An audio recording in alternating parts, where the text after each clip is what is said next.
ভানির ইচ্ছা সে ইউএসএ গিয়ে একটা ভালো জব করবে আর সেখানেই তার লাইফ সেট করে নিবে। তবে সেই জন্য মাত্র 12 ঘন্টার মধ্যেই তাকে একটা প্রজেক্ট সাবমিট করতে হবে। কিন্তু দেখা যায় আজই তার ফ্যামিলির সবাই এক এক করে তার বাসায় এসে উপস্থিত হয়। কারো আছে টাকার ঝামেলা, তো কারোর স্বামীর ঝামেলা। এর মধ্যে আবার তার এক কাজিন চলে আসে তার হিন্দু গার্লফ্রেন্ডকে নিয়ে। ভানিরা মুসলিম হওয়ায় তাদের পরিবার কোনোভাবেই এই সম্পর্ক মেনে নিতে চায় না। এই নিয়েই তো বেঁধে যায় তুমুল গন্ডগোল। এবার ভানি কি করবে? পরিবারের সব ঝামেলা মিটিয়ে সে কি পারবে নিজের স্বপ্ন পূরণ করতে? কি হতে চলেছে তার ভবিষ্যৎ? চলুন সেটাই দেখে আসা যাক আজকের এই মজার গল্প দ্য গ্রেট শামসুদ্দিন ফ্যামিলিতে। শুরুতে আমরা বানি নামের একজন মেয়েকে দেখি যে বেশ সকালবেলা উঠেই তার কাজে লেগে পড়ে, কারণ সে তার একটা বড় স্বপ্ন পূরণ করতে যাচ্ছে। আর সেটার জন্যই আজকের দিনটা তার কাছে অনেক বেশি গুরুত্বপূর্ণ। আজকের দিনের একটা সিদ্ধান্তই হতে পারে বানির জীবনের সবচেয়ে বড় সিদ্ধান্ত, আর সেটা নেওয়ার জন্যই বানি তার কাজ করে যাচ্ছে। এই বানি মেয়েটা খুবই দায়িত্ববান একজন মেয়ে। সে তার নিজের দায়িত্বকে খুব ভালোভাবে পালন করতে জানে আর সবকিছু খুব পারফেক্টলি করার চেষ্টা করে। আর নিজের স্বপ্ন পূরণের জন্যই সে এতদিন অনেক বেশি কঠোর পরিশ্রম করেছে আর এখনো করে যাচ্ছে। তো কি তার স্বপ্ন, সেই সব সম্পর্কে আমরা ধীরে ধীরেই জানতে পারবো। দেখা যায় বানি বেশ তাড়াতাড়ি করে ঘুম থেকে উঠে জলদি জলদি ফ্রেশ হয়ে নেয় আর মগে কফি ঢালতে থাকে। সকালে উঠে এক কাপ কফি না খেলে হয়ই না। তো সে যখন এই কাজ করতে যায় তখনই ডোরবেল বেজে ওঠে আর এই শব্দেই বানির হাত থেকে হুট করে কফি পড়ে যায়। আর এতে করে বানির মেজাজটাই খারাপ হয়ে যায়। তার আজকে কত কাজ, তার মধ্যে একটা ঝামেলা হয়ে গেল। যাক, এরপরই সে তাড়াতাড়ি করে টেবিল পরিষ্কার করতে থাকে। এরপরই দরজা খোলে। তখনই দেখা যায় বানির ঘরে ঢোকে তার কাজের বুয়া খুশি। দরজাটা কিন্তু খোলাই ছিল, তারপরেও সে বেল বাজিয়েছে। আর দরজা খোলা থাকা সত্ত্বেও বেল বাজানোর জন্য বানি খুশির উপর খুবই বিরক্ত হয়, কারণ এমনিতেই তার কাছে বেশি সময় নেই। তার উপরে খুশির জন্য এই ঝামেলাটা বাঁধলো। যাক, এরপরই খুশি ভেতরে এসে বানিকে জিজ্ঞেস করে সে বেশি করে লবণ কিনে রেখেছে কি। বানি বলে কেন, সে কেন লবণ কিনবে? তখন খুশি বানিকে জানায় এখন তো সব লবণের ফ্যাক্টরি বন্ধ হয়ে যাবে, পরেই লবণ অনেক দাম দিয়ে কিনতে হবে। খামোখা খরচা করার কি দরকার, আগে থেকে কেনাই তো ভালো। কিন্তু খুশির এসব আজুরে কথা শোনার তো সময় নেই বানির, তাই সে খুবই বিরক্ত হয় আর খুশিকে তার কাজ করতে বলে। এই বলে সে চলে যায় তার নিজের কাজ করতে, কারণ অলরেডি তার অনেকটা দেরি হয়ে গেছে। এরপরে বানি তার ল্যাপটপ নিয়ে একটা মিটিং এ জয়েন হয়। বানি যেই কাজ কমপ্লিট করার কথা ছিল সেটা এখনো হয়নি, তাই মিটিং এ বানির প্রফেসর তার কাজ কমপ্লিট করার জন্য তাকে আর মাত্র 12 ঘন্টা সময় দেয়। এই 12 ঘন্টার মধ্যেই তার সব প্রেজেন্টেশন কমপ্লিট করতে হবে আর সেটা দ্রুত জমা দিতে হবে, না হলে শেষ মোমেন্টে এসে তাকে আর সিলেক্ট করা সম্ভব হবে না। তার এতদিনের সব কষ্ট বিফলে যাবে। এই সবকিছু শুনে তো বানি এবার একটু চিন্তাতেই পড়ে যায়। তবে সে প্রফেসরকে জানায় ঠিক আছে, সে 12 ঘন্টার মধ্যেই সব কমপ্লিট করে প্রজেক্ট সাবমিট করে দিবে। তো এরপরই মিটিং শেষ হয়। বানিও তখন একটা দীর্ঘশ্বাস ফেলে। তার যেই কাজ, সে কাজের জন্য 12 ঘন্টা অনেক কম সময়, কিন্তু তারপরেও সে যদি পুরোটা সময় কাজ করে তাহলে সে ঠিকই তার প্রজেক্টটা কমপ্লিট করতে পারবে। এতটুকু কনফিডেন্স তার নিজের উপরে রয়েছে। তাই বানি আর 1 সেকেন্ডও দেরি করে না। সে সম্পূর্ণ মনোযোগ দিয়ে তার কাজ করতে শুরু করে দেয়, কারণ হাতে তো খুব কম সময়। কিন্তু সে যখন মনোযোগ দিয়ে কাজ করছিল তখনই তার মনোযোগ নষ্ট হয়, কেননা খুশি তার আশেপাশের জায়গাগুলো পরিষ্কার করছিল আর গুনগুন করে গান গেয়ে যাচ্ছিল, যার জন্য বানি তার কাজে কোনোভাবেই মনোযোগ দিতে পারছিল না। তাই সে খুশিকে বলে তার আর কোনো কাজ করতে হবে না, সে যেন এখন এখান থেকে চলে যায়। খুশিও তো এতে রাজি হয়ে যায়, কাজ না করতে পারলে তারই তো ভালো। তাই সে সেখান থেকে চলে যায়। এরপর বানি শান্তিতে আবারও কাজ করতে যাবে, তখনই দেখা যায় বানির ফোনে কল আসে। কলটা করেছিল তার মা। বানি তখন বিরক্ত হলেও কলটা রিসিভ করে, কিন্তু দেখা যায় তখনই অপর পাশ থেকে তার মা জানায় সে আর তার 2 বোন মিলে উমরা করতে যাবে। তাই বানি যাতে তার পাসপোর্টটা নিয়ে আজ 3টার আগে তার মার কাছে পৌঁছে দেয়। উমরায় যাওয়ার কথা শুনে বানি অবাক হয়ে যায়, কারণ যেখানে তার মা ঠিক মতো নামাজই পড়ে না সেখানে তারা উমরা যাওয়ার প্ল্যান করেছে, তাও আবার 3 বোন মিলে। এসবে সে খুবই অবাক হয়। এদিকে বানির মতো তাকে বারবার তাড়া দিচ্ছে যে এক্ষুনি তার পাসপোর্ট আনতে হবে, সে যেন সেটা দিয়ে যায়। কিন্তু বানি জানায় আজ সে পারবে না, সে কালকে গিয়ে দিয়ে আসবে। আজ তার অনেক ইম্পর্টেন্ট একটা কাজ আছে, এটা সে কমপ্লিট না করে যেতে পারবে না। আর আজ এটা কমপ্লিট না করতে পারলে তাকে অনেক ঝামেলায় পড়তে হবে। কিন্তু বানির মা তো কিচ্ছু শুনতে চায় না, তার পাসপোর্ট আজই লাগবে আর সেটা বাণীকেই দিয়ে আসতে হবে। এরই মধ্যে তখন আবার তার ডোরবেল বেজে ওঠে। বাণী তখন খুশিকে ডেকে দরজা খুলতে বলে, কিন্তু খুশি তো কোনো সাড়াই দেয় না। বাণী তখন খুবই বিরক্ত হয়ে মায়ের কল কেটে দেয় আর দরজা খুলে দেখে সেখানে দাঁড়িয়ে আছে তার কাজিন ইরাম। বাণীকে দেখে ইরাম একেবারে হন্তদন্ত হয়ে ভেতরে আসে আর তাকে সাহায্য করতে বলে। বাণী তো কিছুই বুঝতে পারে না, তাই সে জানতে চায় কি হয়েছে, সে এরকম করছে কেন। তখন ইরাম বলে তাদের মায়েরা মিলে উমরা করতে যাচ্ছে, সেটা কি সে জানে না? বাণী বলে হ্যাঁ সেটা তো সে জানে, আর তার মনে হয় না এরা বোনেরা মিলে একসাথে উমরা করতে যেতে পারবে। আর যদি যায়ও তাহলে এই বোনেদের যন্ত্রণায় উমরা থেকে মানুষ তাদেরকে আবার ইন্ডিয়া পাঠিয়ে দিবে, কেননা তারা মানুষকে যেই যন্ত্রণা দেয় সেটা সবার পক্ষে সহ্য করা সম্ভব নয়। তবে ইরাম জানায় সমস্যা এটা না, সমস্যা অন্য কিছুতে।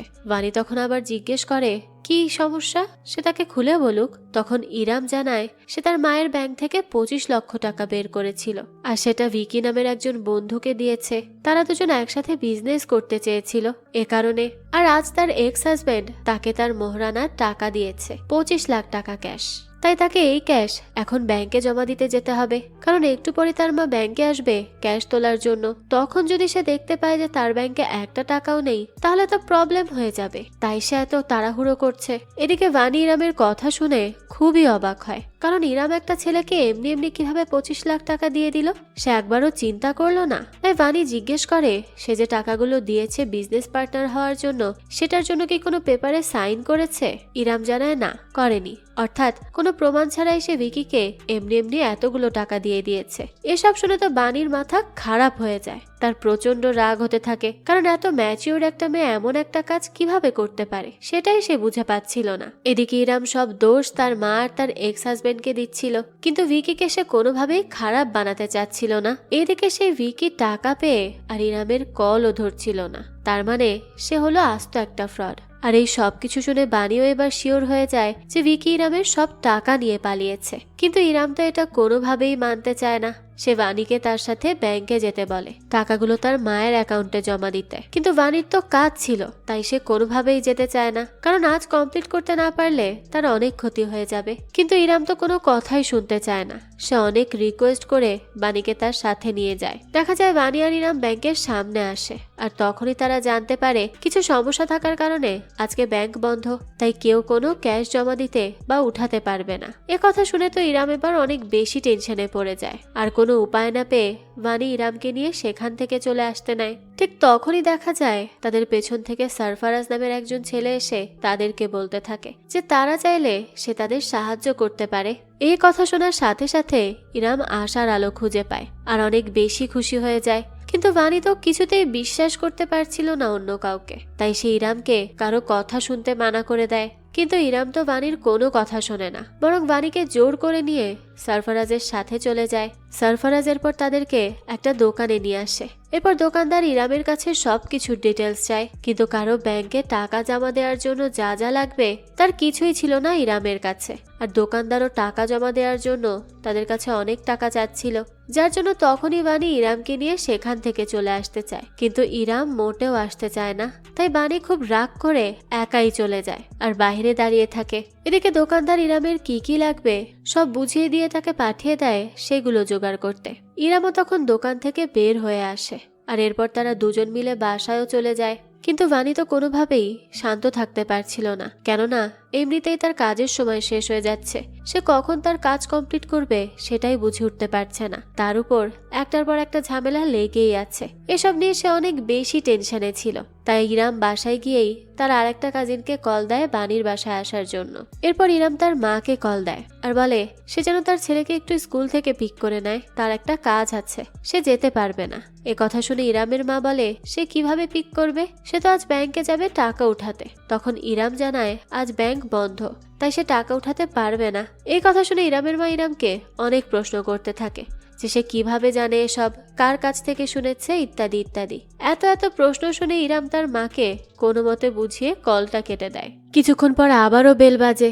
ইরাম তখন বাণীকে জানায় হুমায়রা এসেছে হয়তো। এরপরে ইরাম দরজা খুলে দেখে সেখানে তো হুমায়রা না, বরং বাণীর একজন ফ্রেন্ড অমিতাভ দাঁড়িয়ে আছে, সাথে আর একজন মেয়েও আছে। অমিতাভ ভেতরে ঢুকেই বাণীর কাছে গিয়ে বসে আর তার সাথে গল্প করতে থাকে, যার জন্য বাণীর কাজে বেশ ডিস্টার্ব হচ্ছিল, কিন্তু সে তো কিছু বলতেও পারছিল না। এদিকে ইরাম তাদেরকে জিজ্ঞেস করে আজ তারা হঠাৎ বাণীর বাড়িতে কেন, তাদের কি কলেজ নেই? তখন অমিতাভের সাথে থাকা মেয়েটা বলে ইলেকশনের কারণে আজ তাদের কলেজ বন্ধ, তাই তারা ভেবেছে কোথাও হ্যাং আউট করা যাক বা ড্রিঙ্ক করা যাক, কিন্তু ইন্ডিয়ায় তো বাইরে ড্রিঙ্ক করার পলিসি নেই, তাই সে তাকে এখানে নিয়ে এসেছে। বাণী তো আর তাদের কথা শুনতে পাচ্ছিল না, কারণ ধীরে ধীরে যেভাবে সময় যাচ্ছে সে তার কাজ কমপ্লিট করতে পারবে কিনা সেটা নিয়ে এখন টেনশনে আছে, যা দেখে অমিতাভ নিজেই যায় হুইস্কি খুঁজতে। এরপর বাণী রান্নাঘরে যায় কিছু খাবার আনতে। তখন অমিতাভের সাথে আসা মেয়েটা বাণীর ফোনটা হাতে নেয় আর তার কাছে দিয়ে বলে আদিত্য নামের কেউ একজন তাকে কল করছে। যা শুনে বাণী তাড়াতাড়ি করে তার কাছ থেকে ফোনটা নিয়ে লুকিয়ে রাখে। তখন মেয়েটা তাদের দুজনকে জানায় যে অমিতাভ আর সে ডেট করছে।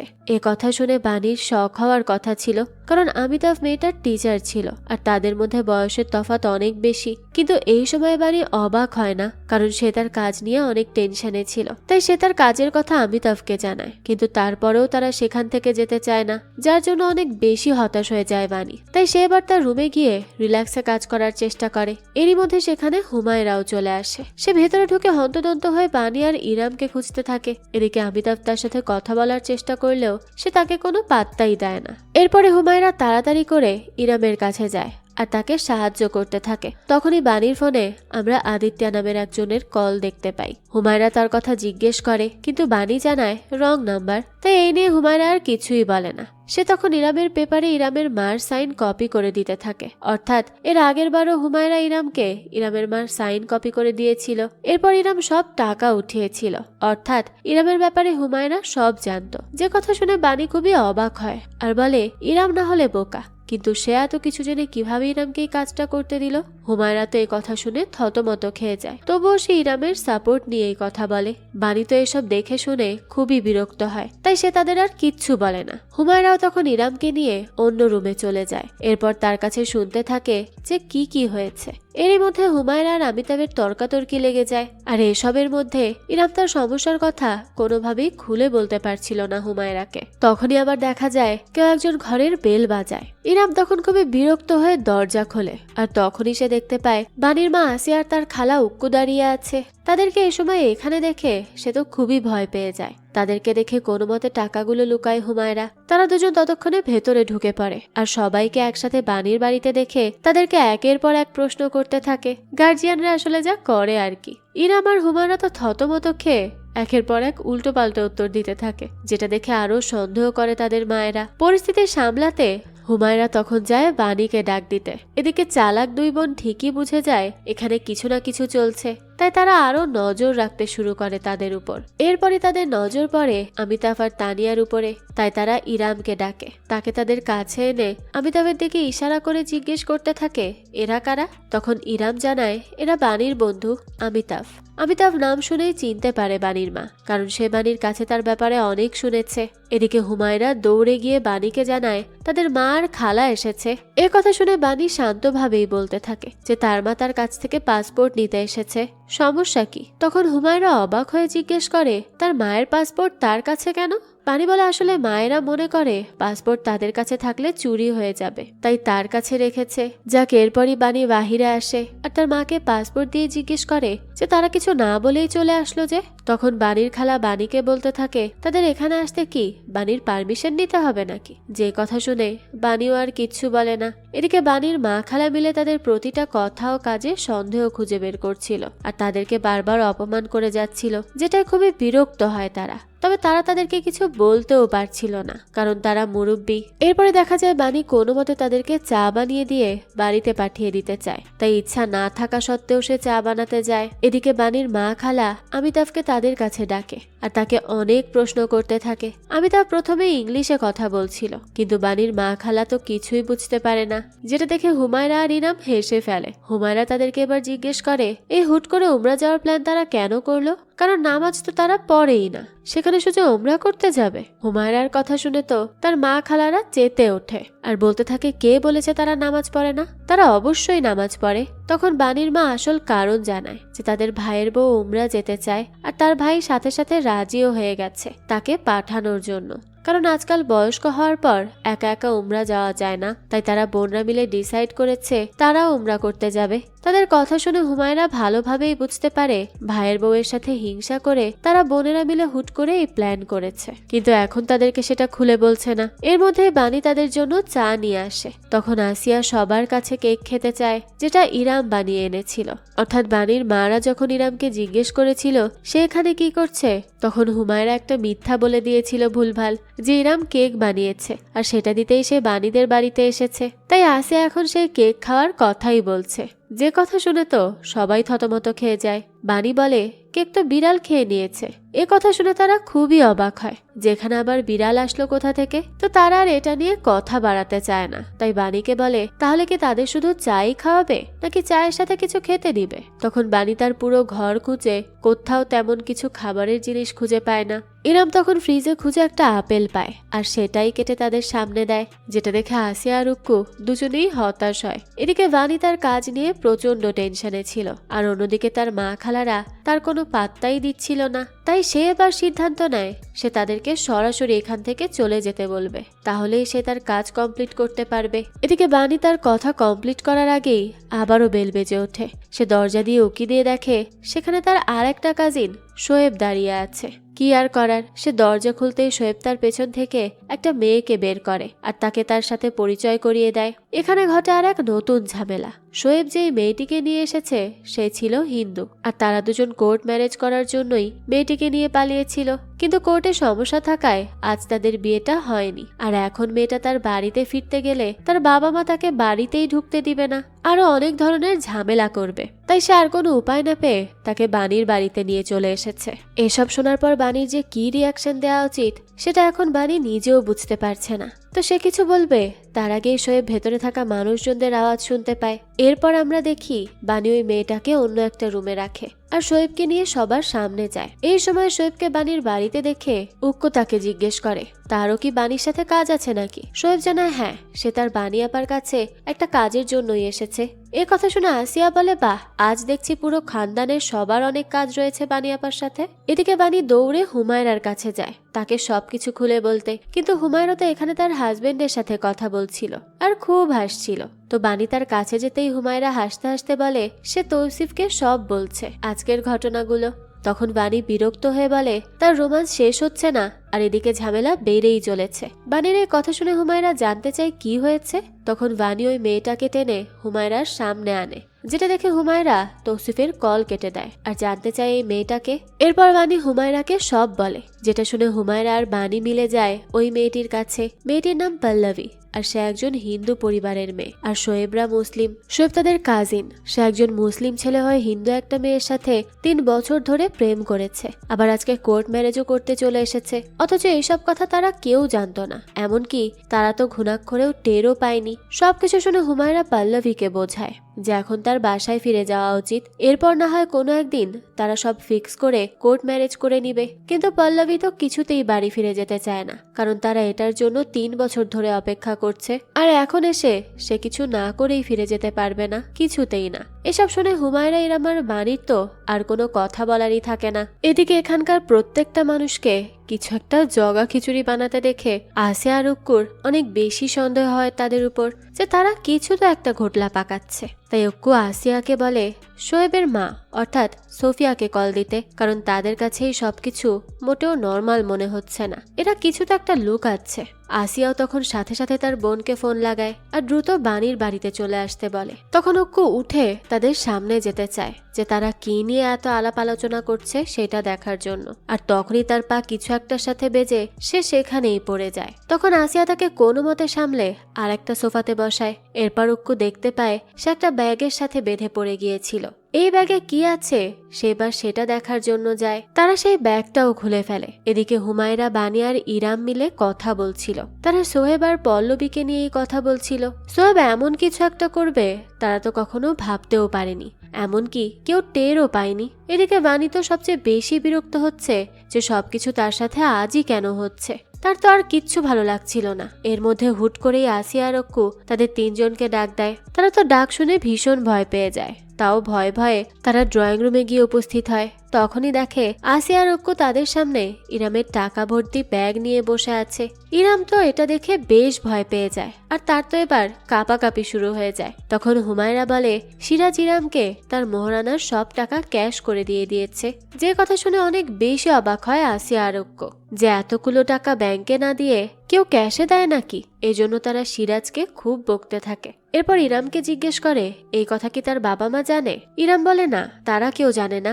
আসিয়া সাথে সাথে ইরামের মাকে কল লাগাতে যায়, কিন্তু ইরাম তখন তাদেরকে রিকোয়েস্ট করে যে তারা যেন তার মাকে কল না দেয়, সে নিজে ব্যাংকে গিয়ে টাকা রেখে আসবে। তখন তো অক্কু আর আসিয়া আরো রেগে যায়। তারা তো কিছুতেই এতগুলো টাকা নিয়ে ইরামকে ব্যাংকে যেতে দিবে না। আর এদিকে সিরাজ নিজে এসে সব ক্যাশ টাকা নিয়ে যাবে। এরপর সব টাকা ইরামের ব্যাংকে ট্রান্সফার করবে। এদিকে এইসব যেন গোলমাল লেগে যাচ্ছিল।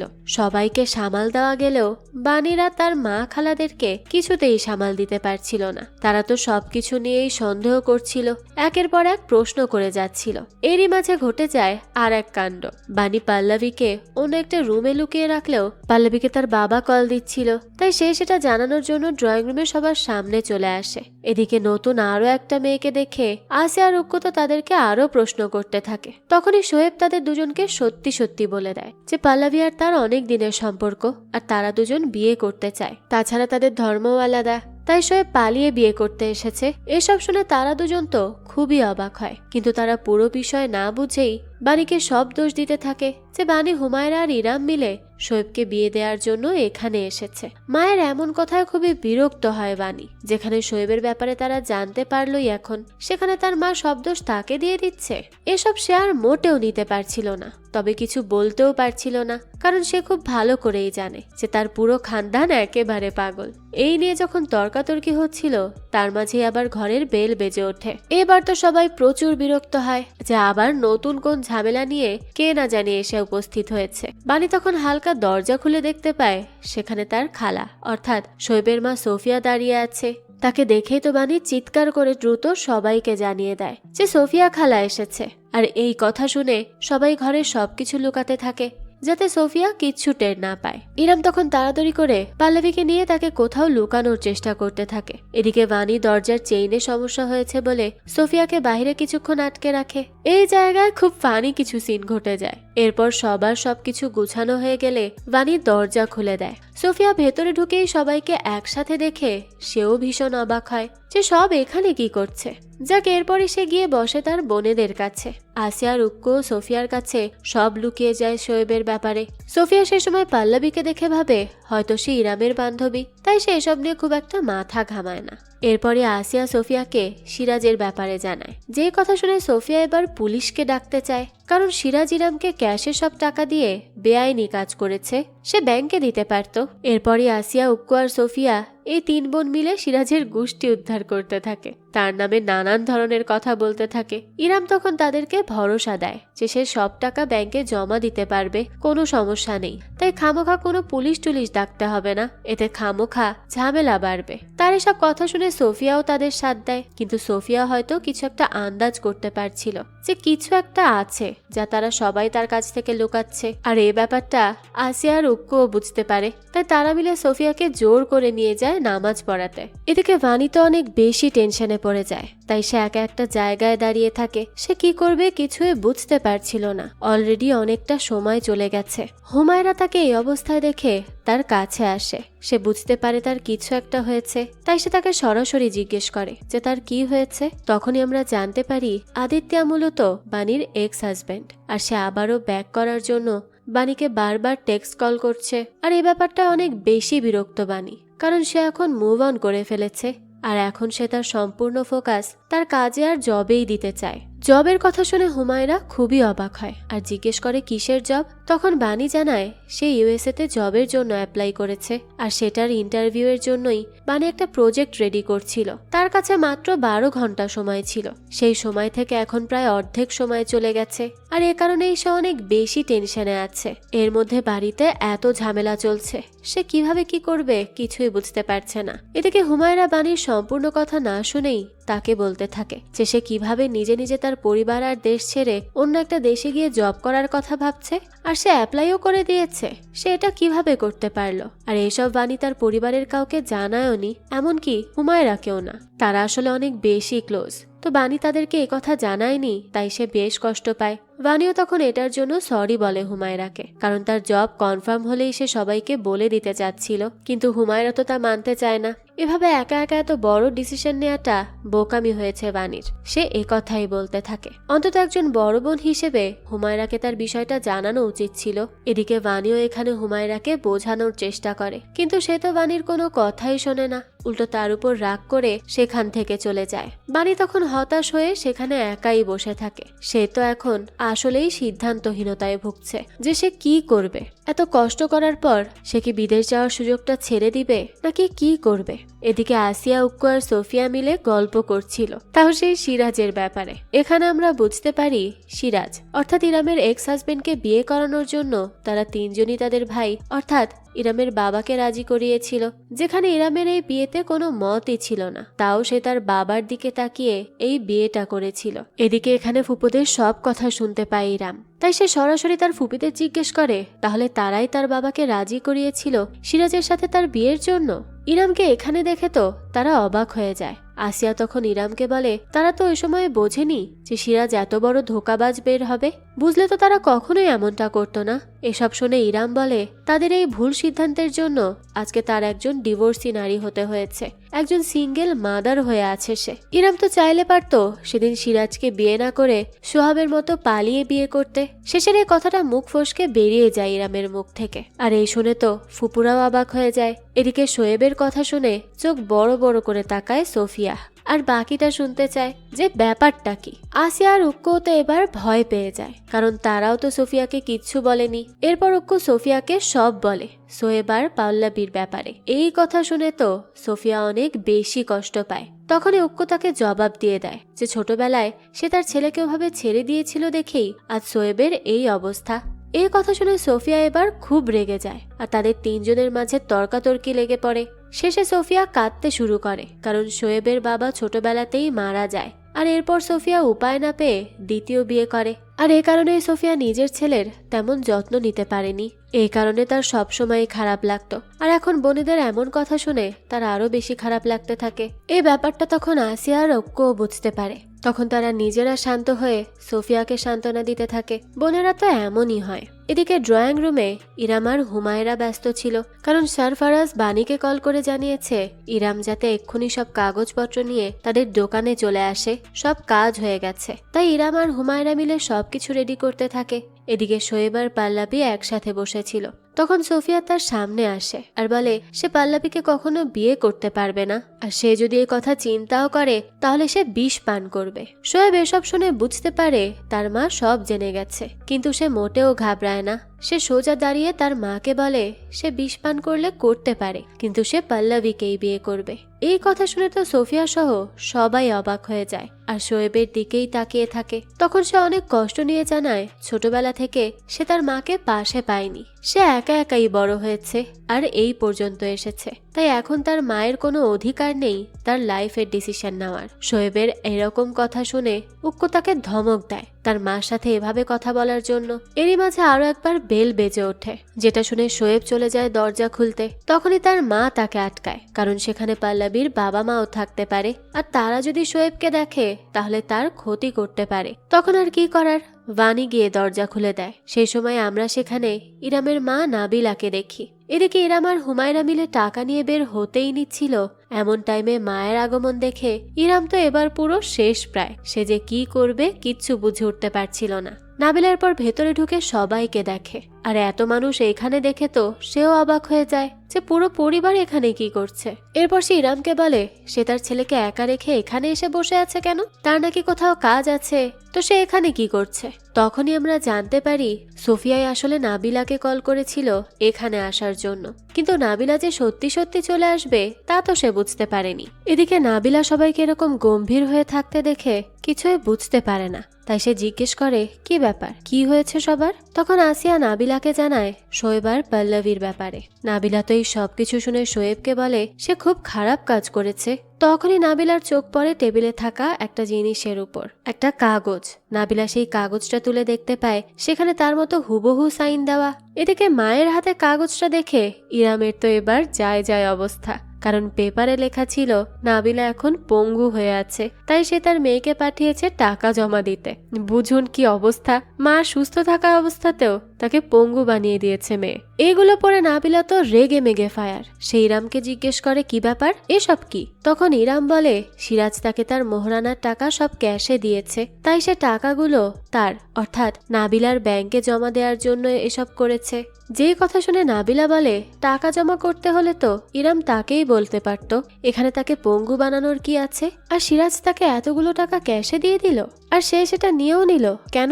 তখনই উক্কু আর আসিয়া ইরামের সাপোর্ট নেয় আর বলে ইরাম ছোট মানুষ, তাই সে এত কিছু বুঝতে পারেনি। তাদের এই কথা শুনে এবার নাবিলা আসিয়া আর উক্কুকে ধরে আর বলে তাহলে তারা তিনজন সব জানতো, অথচ তার কাছে এই সবকিছু লুকিয়েছে। তারা তিনজন সব সময় তার সাথে এমন করে, সব কথা তারা তিন বোন তার কাছ থেকে লুকায়। এসব তার একদম ভালো লাগে না। এই কথাগুলো বলেই সে আফসোস করতে থাকে অনেক। এদিকে নাবিলার এসব কথা শুনে একভাবে হাসতে থাকে সোফিয়া, কারণ এটা নতুন না, কোনো কিছু হলেই নাবিলা এইসব কথা বলে, তাদের উপরেই সব ব্লেম দিয়ে দেয়। তো ননদ আর ভাই বউয়ের মধ্যে ঝামেলা চলতেই থাকে। এদিকে সরফরাজ আবারও ফোন দিয়ে বাণীকে জানায় তারা এতক্ষণেও আসেনি কেন, এখন তো ব্যাংক বন্ধ করে দেওয়া হয়েছে, এখন আর তারা কিছুই করতে পারবে না। এই কথা শুনে ইরামের তাও যতটুকু আশা ছিল সেইটুকুও মুছে গেল। সে তো এবার ভীষণ ভেঙে পড়ে। এদিকে তখন খুশি আসে, আর এতগুলো মানুষকে দেখে সে খুবই ঘাবড়ে যায়। এরপর সবাইকে সালাম দিয়ে সে চলে যায় সবার জন্য চা বানাতে। এদিকে বর্তমানে পুরো শামসুদ্দিন খানদানের অর্ধেক মানুষ হাজির হয়েছে বাণীর বাড়িতে। এই অবস্থায় বাড়ির দৃশ্য কখনোই শান্ত হবার নয়, তাই একটার পর একটা ঝামেলা লেগেই চলছে এখানে। এদিকে এত মানুষের মাঝেও বাণীর এখন মনে হচ্ছে সে তার সবকিছু হারিয়ে ফেলেছে। তার ক্যারিয়ার এখন ঝুলে আছে একটা দাড়ি পাল্লার কোঠায়। অপর দিক দিয়ে সে একজন ডিভোর্সি মেয়ে। সব দিক দিয়ে যেন তাকে কেউ অন্ধকার একটা রুমের মধ্যে ঠেলে দিয়েছে, যেটার রাস্তা খোঁজার কোনো দিক দিশারা পাচ্ছে না সে। এদিকে বাণীর এই অবস্থা বুঝে এবার হুমায়রা বাণীকে জড়িয়ে ধরে আর তাকে সান্ত্বনা দেয়। এরই মাঝে শোয়েব এসে তাদের কাছে ক্ষমা চায় পাল্লাবির ব্যাপারে তাদের কাছে এতদিন লুকিয়ে রাখার জন্য। তারা সবাই শোয়েবকে এসব নিয়ে ভাবতে বারণ করে আর বলে কোনো না কোনো একটা উপায় ঠিকই বের হবে। এরপর ইরাম ও হুমায়রাকে তৌসিফকে কল করে এখানে আসতে বলে, কারণ এখন এসব সেই সামলাতে পারবে। এদিকে দেখতে দেখতে পুরোটা দিন শেষ হয়ে রাত হয়ে যায়, আর শোয়েবের মা এবার শোয়েবকে কড়া করে বলে দেয় যে এখন অন্তত সে পল্লবীকে তার বাড়িতে দিয়ে আসুক, কারণ এই বাড়িতে তারা দুজন এখন একসাথে থাকতে পারবে না। আর যদি তারা থাকতে চায় তাহলে বিয়ে করে তার পরেই থাকতে হবে, তাছাড়া তো তারা কোনোভাবেই অ্যালাউ করবে না তাদেরকে। নাবিলার এই কথা শুনে বাণী বলে শোয়েব পল্লবীকে নিয়ে কোথাও যাবে না, তারা তার বাড়িতেই থাকবে। আর শোয়েব আর পল্লবী তো একসাথে শোবে না, তারা আলাদা আলাদা ঘুমাবে। তাহলে এটাই সমস্যা কোথায়? আর এত রাতে তারা কোনো কাজই কেউ খুঁজে পাবে না বিয়ে পড়ানোর জন্য যে তাদেরকে বিয়েটা দিয়ে দিবে। কিন্তু নাবিলা তো এসব কোনো কথাই মানে না, সে রেগে মেগে সেখান থেকে চলে যেতে নেয়, যেটা দেখে সবাই আবার নাবিলাকে আটকাতে থাকে। আর তখনই উক্কু খুব অসুস্থ হয়ে পড়ে, আর সেই সময় তো সবাই তাকে নিয়ে অস্থির হয়ে যায়। এখন তার অবস্থা দেখে পল্লবী সবাইকে ঠেলে অক্কুর কাছে যায় আর তার পালস চেক করে আর জানায় তার প্রেশার অনেক লো, এখনই তাকে চিনি খাওয়াতে হবে। সাথে সাথে উক্কু উঠে যায়। তখন পল্লবী জানায় সে একজন ডাক্তার। যে কথা শুনে উক্কু বলে এতক্ষণ তো সে এটা বলেনি। পল্লবী বলে তারা কেউ তো তাকে বলার সুযোগই দেয়নি। এদিকে পল্লবীর এত কেয়ার দেখে উক্কু সাথে সাথে তাকে পছন্দ করে ফেলে আর তার গলা থেকে একটা চেইন বের করে তাকে পরিয়ে দেয়। সে বেশ খুশি মনেই এটা করে, কিন্তু এই দৃশ্য দেখে নাবিলা আবার উক্কুর উপর রাগ করে। সে কিভাবে মেনে নিল তাকে, এই নিয়েই তার রাগ হচ্ছিল। তখন ওকে নাবিলাকে বোঝাতে থাকে যে এরকম করে তো আর লাভ নেই, ছেলে মেয়ে পছন্দ করেছে, এখন কি বা করা যাবে, আর মেয়েটা তো খারাপ না। এরপরই দেখা যায় নাবিলা একটু একটু গলতে থাকে। তখন আবার সবাই মিলে পাল্লাবি আর শোয়েবের বিয়ে নিয়ে ভাবে। তখন অমিতাভ তাদের সামনে এসে বলে তার পরিচিত একজন কোর্ট রেজিস্টারের লোক আছে, সে চাইলে তাকে বলে দেখতে পারে। অমিতাভের কথা শুনে সবাই রাজি হয়ে যায়, অর্থাৎ শোয়েব আর পাল্লাবির বিয়ে এক্ষুনি হবে। তারা দুজনেই তো তখন বেশ খুশি ছিল। এদিকে হুমায়রাকে অনেকক্ষণ দেখতে না পেয়ে ইরাম আর বানি মিলে ডাইনিং রুমে যায়, আর তখন তারা দেখে সেখানে হুমায়রা স্তব্ধ হয়ে বসে ফোনে কিছু একটা দেখছে। তাকে দেখে বানি আর ইরাম তার কাছে গিয়ে বসে, আর তার ফোনের স্ক্রিনে তাকাতেই তারা ভয় পেয়ে যায়। ফোনে দিল্লির রাস্তায় অ্যাক্সিডেন্টের একটা আর্টিকেল ছিল, যেটা পড়ে বানি আর ইরাম খুব চিন্তিত হয়ে পড়ে, কারণ এই একই রাস্তা দিয়ে হুমায়রার হাজবেন্ড অর্থাৎ তৌসিফ আসছিল, আর হুমায়রার মতো অ্যাক্সিডেন্ট হওয়া গাড়িটা তাদের গাড়ির সাথে মিলে যায়। কিন্তু তারা এখনো শিওর না। এদিকে 2 ঘন্টা ধরে হুমায়রা তৌসিফকে ফোনে পাচ্ছে না, তাই সে স্তব্ধ হয়ে এক জায়গায় বসে আছে আর মনে মনে প্রে করছে তৌসিফের সাথে যেন কিছু না হয়। এদিকে বানি আর ইরাম হুমায়রাকে কি বলে সান্ত্বনা দিবে তার কিছুই বুঝতে পারছিল না। এরপর বানি এবার নিচ থেকে আদিত্যকে কল দেয়, আর বাকি সব কথা রেখে সে আদিত্যের কাছে হেল্প চায়, সে যাতে দিল্লিতে আজকে হওয়া অ্যাক্সিডেন্টের সব ডিটেলস বানিকে দেয়।